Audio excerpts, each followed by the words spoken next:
As the world's attention is locked on Israel's conflict with Iran, Tel Aviv is quietly using the distraction to steal more Palestinian land in the occupied West Bank. While headlines focus on the missile strikes between Tehran and Tel Aviv, Israel has placed the occupied West Bank under a strict lockdown.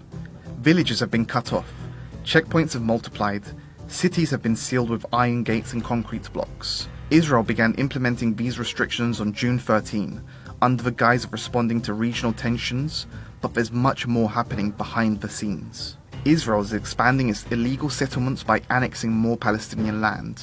On May 11, the Israeli government approved the resumption of land registration in Area C of the occupied West Bank.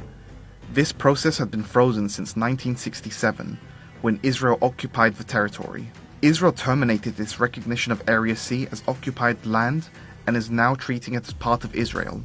The new law legalizes the annexation of more than 60% of Palestinian land. For Palestinians, the law invalidates all land claims not registered under Israeli authority. Palestinians in the occupied West Bank have, over many generations, been preserving their land deeds from Jordanian or Ottoman authorities as proof of ownership to protect their land from Israeli state claims or settler takeovers.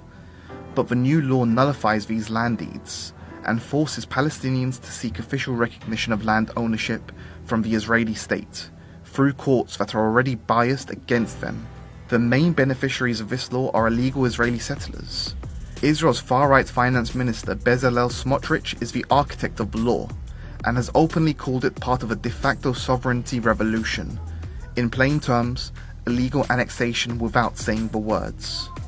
Palestinians in Area C regularly face home demolitions, settler violence, often backed by Israeli soldiers, and the daily stress of land confiscation.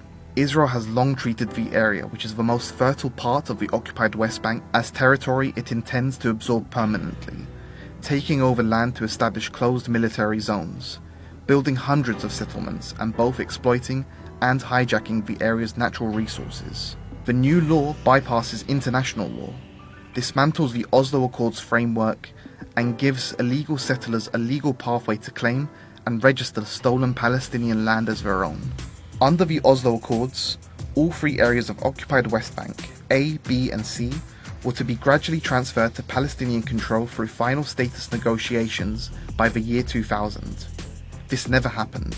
Israel increased its displacement of Palestinians and moved more and more illegal Israeli settlers onto Palestinian land. As the world remains distracted by the missile volley, Tel Aviv continues to break international laws by stealing Palestinian land in any way it can.